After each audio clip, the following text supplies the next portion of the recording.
Tadinya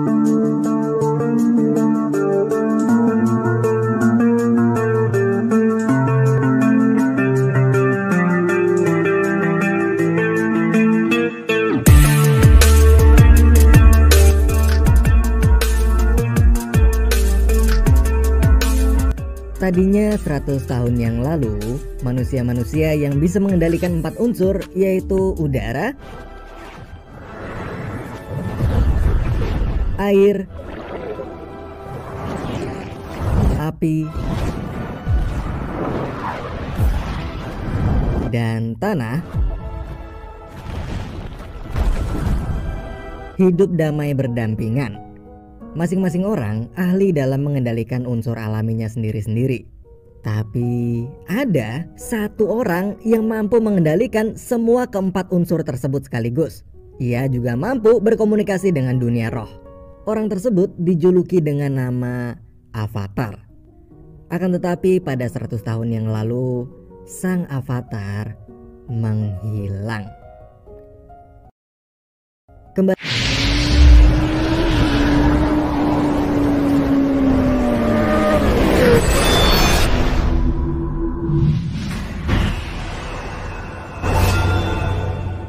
Kembali ke masa kini, terlihat ada 2 orang kakak beradik yang sedang berburu. Mereka bernama Sokka dan Katara. Katara dan Sokka ini tinggal di desa suku air selatan, sedangkan kedua orang tua mereka telah meninggal dunia. Katara adalah seorang pengendali air terakhir dari desanya. Saat sang kakak sedang sibuk berburu ikan, Katara malah asik sendiri berlatih mengendalikan air. Tapi walaupun Katara adalah pengendali air, tapi dia masih belum terlalu mahir. Mereka pun kembali melanjutkan perjalanannya untuk berburu. Saat sampai di danau es beku, mereka kaget saat melihat ada cahaya yang menyala dari bawah danau tersebut. Sokka yang penasaran lalu mulai memecahkan lapisan es itu, namun retakan esnya makin lebar hingga muncullah bola es raksasa. Katara yang mencoba memecahkannya pun langsung terpental.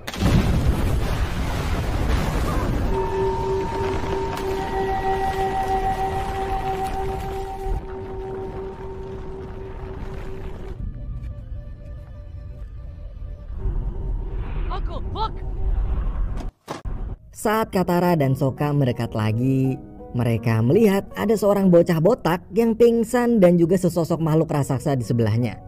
Akhirnya mereka memutuskan untuk membawa si bocah dan binatang tersebut ke desa. Gak lama kemudian setelah bocah itu pulih, Katara pun menanyakan kenapa ia bisa berada di sana serta apa maksud dari tato yang ada di tubuhnya. Tapi di situ Sokka tiba-tiba masuk lalu mengatakan bahwa ada pasukan negara api yang datang dan segera menyuruh si bocah botak serta anak-anak lain untuk bersembunyi di dalam tenda. Dari kapal itu, para prajurit negara api keluar bersama dengan pimpinannya yang bernama Pangeran Zoku. Zoku langsung memerintahkan semua orang di desa tersebut untuk keluar. Ternyata tujuan Zoku berlayar keliling dunia adalah untuk mencari keberadaan Avatar. Nah, karena Avatar sebelumnya telah menghilang ratusan tahun lamanya, maka ia berpikir bahwa Avatar kini pasti sudah berusia sangat tua. Tenda demi tenda pun diperiksa hingga sampailah ke tenda bocah botak tersebut. Karena si prajurit melihat tato aneh yang ada di kepalanya, maka bocah itu pun akhirnya dibawa keluar. Dan ketika Zoku melihat tato yang ada di kepala bocah tersebut, Zoku langsung membawanya ke kapal sambil mengancam kalau dia nggak mau ikut maka Zoku akan membakar seluruh desa di situ. Sedangkan Katara dan Sokka hanya bisa melihat mereka membawanya tanpa bisa berbuat apa-apa. Setelah itu Sokka dan Katara berdebat di dalam tenda. Katara bersikeras untuk menyelamatkan bocah tadi, sementara Sokka memilih untuk tetap diam agar aman. Tetapi tiba-tiba terdengar suara auman binatang dari luar. Mereka pun kaget saat melihat banteng raksasa peliharaan si bocah tadi ternyata bisa terbang. Akhirnya Sokka dan Katara punya ide untuk pergi menyusul bocah tadi mengendarai banteng terbang tersebut. Sebelum berangkat, sang nenek menceritakan pada mereka tentang siapa itu Avatar dan kenapa kemunculan Avatar sangatlah penting untuk keseimbangan 4 elemen alam bumi ini. Di sisi lain, di dalam kapal, Zoku dan pamannya yang bernama Iroh mengetes apakah tato yang ada pada bocah tersebut benar-benar tanda bahwa dia adalah Avatar asli atau enggak. Paman Iroh lalu menaruh 3 buah benda di hadapan si botak. Yang pertama adalah lilin. Ternyata setelah didekatkan, apinya bisa membesar dengan sendirinya. Yang kedua yaitu air. Sesaat setelah dituang, air tersebut malah mengumpal sendiri. Kemudian batu. Batu yang tadinya posisi tidur lalu berubah posisi menjadi tegak ke atas. Paman Iroh dan Zuko pun terkejut karena bocah ini ternyata adalah sang avatar yang telah hilang ratusan tahun lalu dan yang selama ini mereka cari-cari. Namun saat Zuko memaksa avatar ikut ke negara api, avatar pun menolak.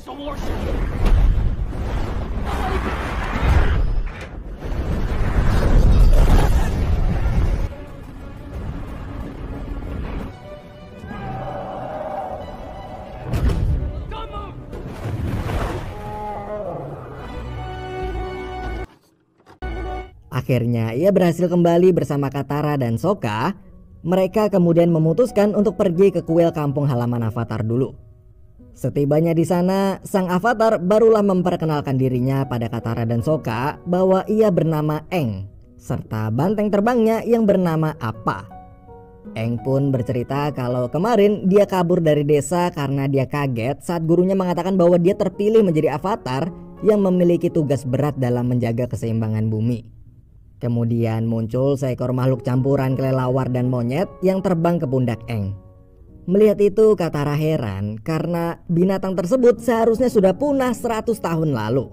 Mereka pun akhirnya terus melangkah jauh ke dalam desa dan terus mencari seluruh kerabat Aang.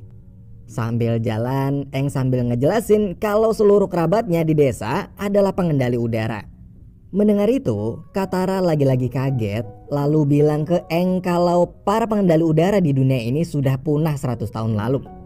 Dan benar aja, saat tiba di tempat yang biasanya semua kerabat Aang berkumpul dulu, ternyata mereka semua telah meninggal dunia.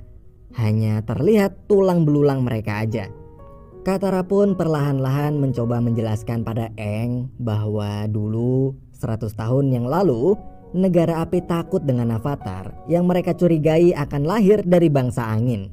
Maka dari itu negara api membantai semua penduduk bangsa pengendali udara dari muka bumi. Kemudian saat Aang mengingat-ingat lagi, Aang akhirnya sadar kalau perasaan Aang ia hanya sehari pergi meninggalkan desa tersebut. Namun ternyata ia sudah tertidur 100 tahun lamanya membeku di dalam es. Emosi Aang di situ benar-benar campur aduk. Dia sangat menyesal telah meninggalkan bangsanya dulu. Emosinya tak bisa terkendali hingga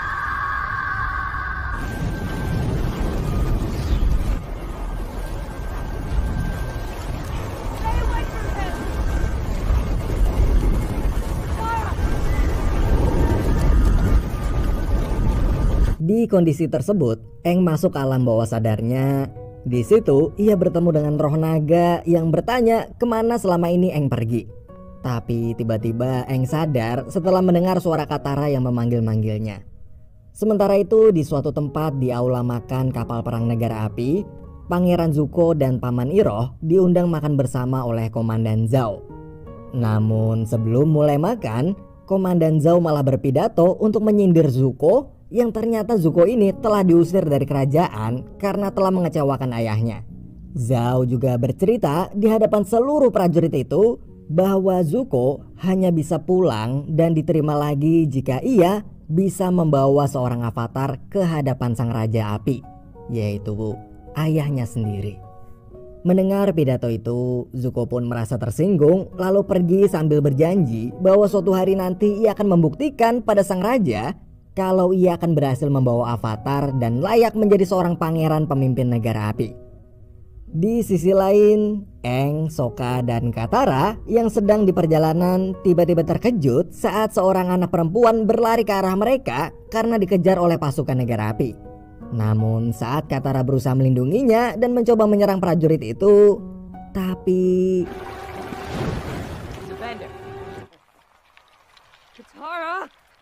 mereka semua akhirnya ditangkap dan dibawa ke tempat penduduk desa pengendali tanah yang ternyata seluruh pengendali tanah di situ telah ditahan oleh negara api dan dipaksa bekerja untuk mereka. Aang yang melihat mereka pun merasa kesal Aang lalu mencoba memberikan mereka semua semangat untuk melawan para penjajah dari negara api tersebut. Ia juga berkata bahwa dia adalah seorang avatar yang akan menolong mereka semua. Mendengar itu, para tentara negara api pun tertawa karena gak mungkin bocah kecil botak tersebut adalah avatar. Katara yang marah pun langsung mendorong salah satu prajurit api tersebut agar menjauh dari Aang. Tapi saat prajurit itu mencoba menyerang balik Katara,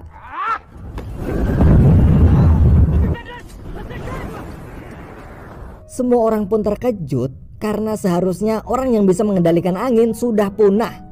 Akhirnya mereka mengakui bahwa Aang memanglah seorang avatar dan mereka lalu ikut menolongnya.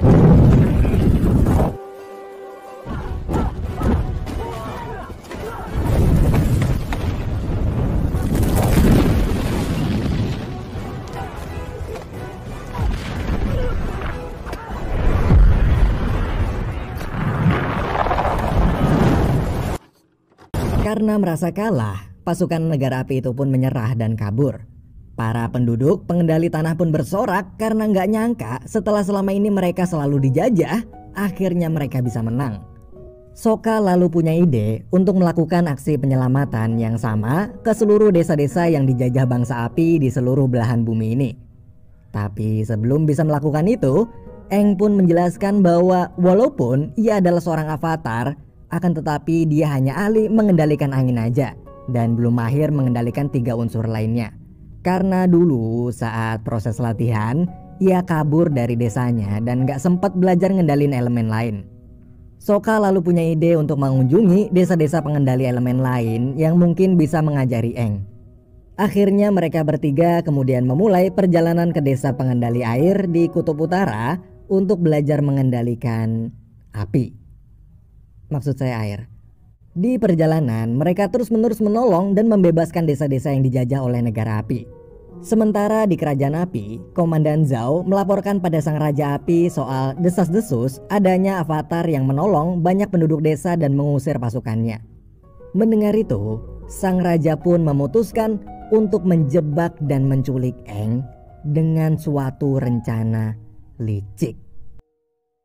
Pada malam hari, Aang berencana pergi ke kuil angin utara untuk bermeditasi di sana dan meminta petunjuk pada roh naga.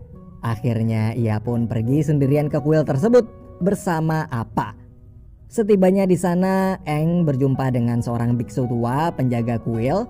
Penjaga kuil itu pun menyambutnya dengan ramah dan langsung mengantarkan Aang ke sebuah tempat rahasia di mana patung-patung para avatar pendahulunya berada. Tapi sesampainya di sana, tiba-tiba surprise motherfucker. Biksu tua itu pun menerima sejumlah uang dari negara api karena telah berhasil membantu mereka menjebak Aang. Beberapa waktu kemudian, Aang diikat dan ditahan di sebuah ruangan. Saat keadaan Aang yang sudah nggak berdaya itu, ia tiba-tiba masuk kembali ke alam bawah sadarnya. Di alam bawah sadar tersebut, Aang diperintahkan oleh sang roh naga untuk segera pergi ke desa air utara. Karena naga itu meramalkan kalau negara api sebentar lagi akan menyerang desa air tersebut. Namun di tengah perbincangan mereka, Aang seketika terbangun karena Komandan Zhao yang datang dan membangunkannya. Di situ Komandan Zhao merasa bingung karena selama ini yang Zhao tahu kalau avatar telah berusia sangat tua ternyata hanyalah seorang bocah. Setelah Zhao pergi, sementara itu di luar tempat Aang ditahan ada seorang pria bertopeng yang menyusup ke dalam lalu melumpuhkan satu persatu para penjaga di sana hingga ia berhasil masuk ke tempat Aang berada dan langsung membebaskan Aang dari ikatannya. Aang lalu mengikuti pria bertopeng itu pergi. Namun saat mereka berdua berhasil keluar, ternyata para prajurit negara api telah mengepung mereka.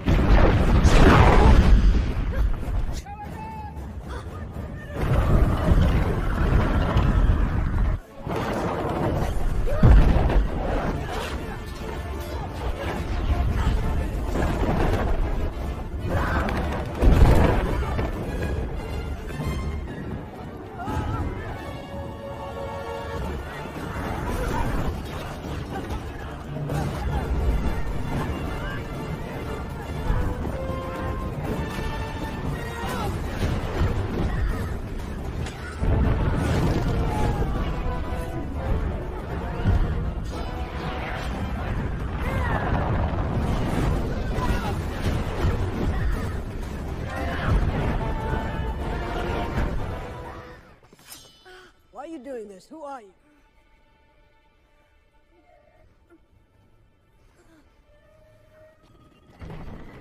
Let them out!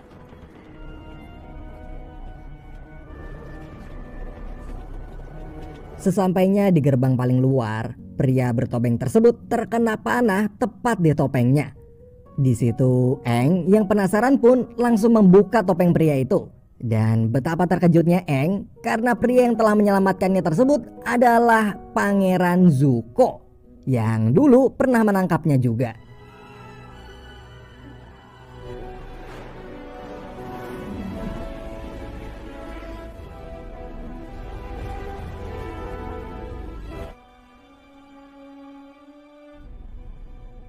Aang lalu membawa Zuko ke sebuah pegunungan dan karena sudah merasa berada di tempat yang aman, Aang kemudian pergi meninggalkan Zuko.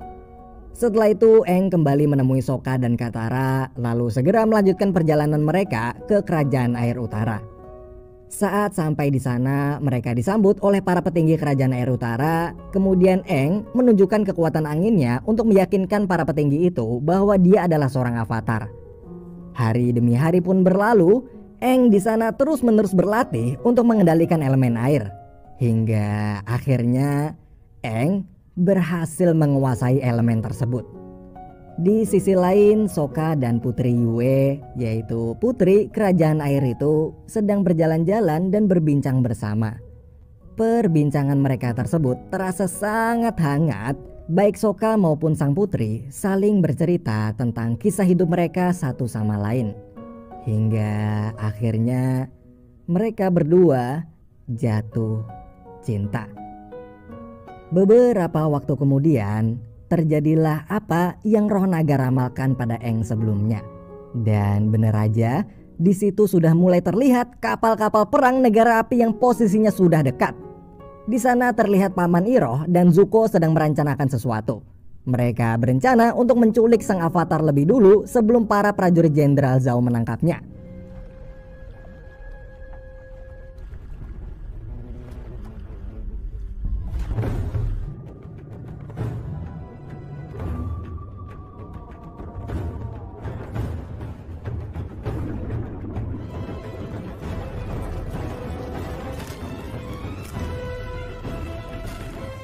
Di sisi lain, di kerajaan air, mereka semua sedang mempersiapkan prajuritnya untuk bersiap melawan. Tapi Aang tiba-tiba meminta izin bermeditasi sebentar di tempat suci untuk meminta petunjuk dari roh naga agar bisa menghadapi gempuran negara api tersebut. Akhirnya Aang dibawa ke tempat suci kerajaan air, yaitu kuil bulan. Aang pun di situ langsung bermeditasi. Sedangkan Putri Yue dan Sokka harus pergi sehingga hanya Katara sendirianlah yang menemani Aang di sana. Tapi saat tinggal berdua, Zuko tiba-tiba muncul sambil mengatakan kalau ia akan membawa sang avatar. Katara yang mendengarnya pun berkata, "Oh, tidak bisa." Dan pertarungan pun terjadi.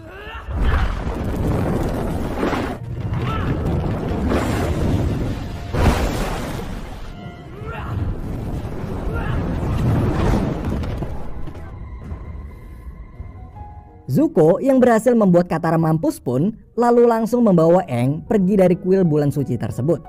Sedangkan Aang di alam bawah sadarnya, ia bertanya pada sang naga bagaimana cara mengalahkan pasukan negara api yang jumlahnya begitu banyak. Roh naga itu lalu menjawab hanya dengan satu kata, yaitu laut. Yap, gunakanlah laut untuk mencegah peperangan tersebut. Namun sang naga juga memperingatkan kalau seorang avatar tak boleh memihak. Jangan karena negara api itu jahat lalu avatar jadi membenci negara api dan memihak kerajaan air. Karena seorang avatar tugasnya hanyalah seorang penyeimbang di bumi. Dia tak boleh ikut campur terlalu dalam dan melewati batas tugasnya sebagai seorang avatar. Setelah itu saat Aang telah sadar, Aang pun kaget karena bukan Katara yang ada bersama dia, namun justru si Zuko. Sama seperti obrolan Katara dan Zuko tadi, di mana Zuko mengatakan kalau Aang harus ikut dengannya, tapi Aang juga berkata persis seperti apa yang Katara katakan sebelumnya, yaitu "Oh, tidak bisa." Dan pertarungan pun terjadi.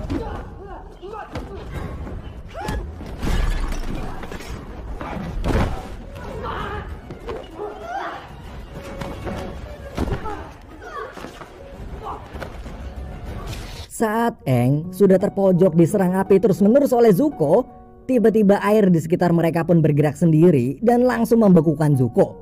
Ternyata Katara lah yang mengendalikan air tersebut untuk menolong Aang.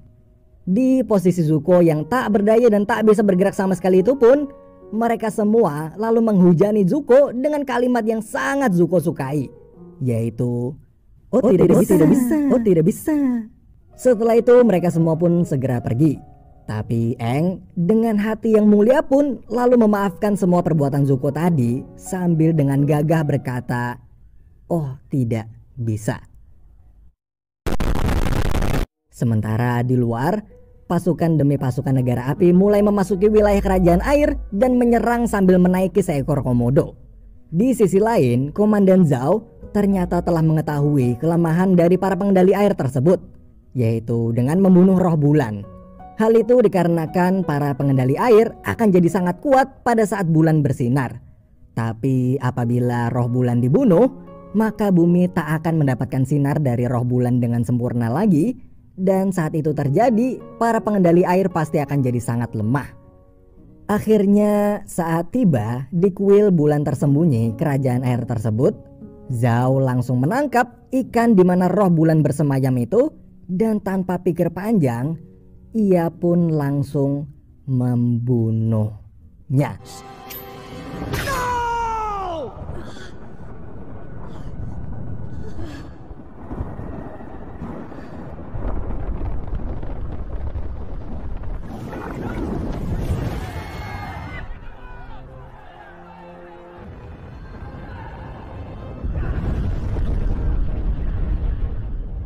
Setelah membunuh roh bulan, Komandan Zhao pun langsung kabur.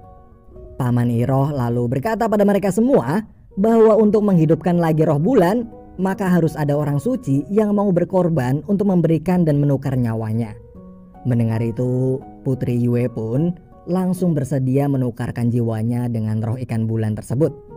Tapi Sokka pun langsung melarangnya karena ia tak mau kehilangan wanita yang sangat ia cintai itu. Namun keputusan Yue sudah bulat, karena hanya dengan menghidupkan roh bulanlah jalan satu-satunya agar bumi bisa kembali seimbang dan bisa menyelamatkan kerajaan air utara. Dan lalu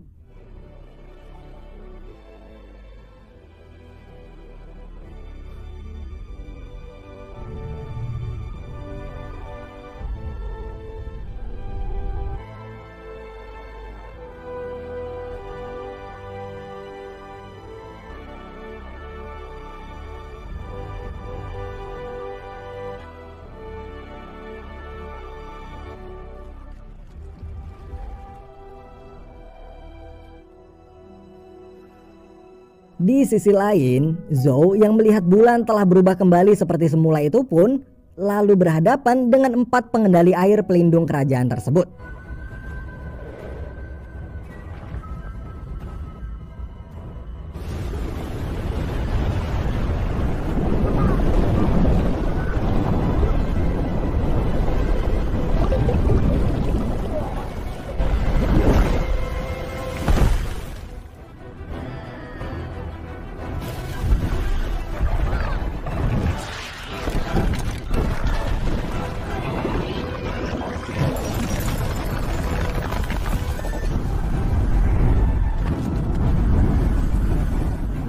Di atas sana, Aang merasa bingung bagaimana caranya mengendalikan laut yang sangat besar itu untuk menghentikan peperangan.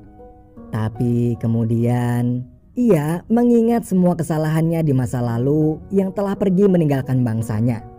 Semua kenangan dan emosi sang avatar pun mengalir bagaikan air. Hingga akhirnya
Setelah berhasil menghentikan peperangan tanpa melukai seorang pun, dan setelah kapal-kapal pasukan negara api telah pergi, saat turun, semua orang di sana, baik itu penduduk kerajaan air, bahkan para pasukan negara api pun, akhirnya mengakui dan memberikan sang avatar sebuah penghormatan. Dan film pun berakhir.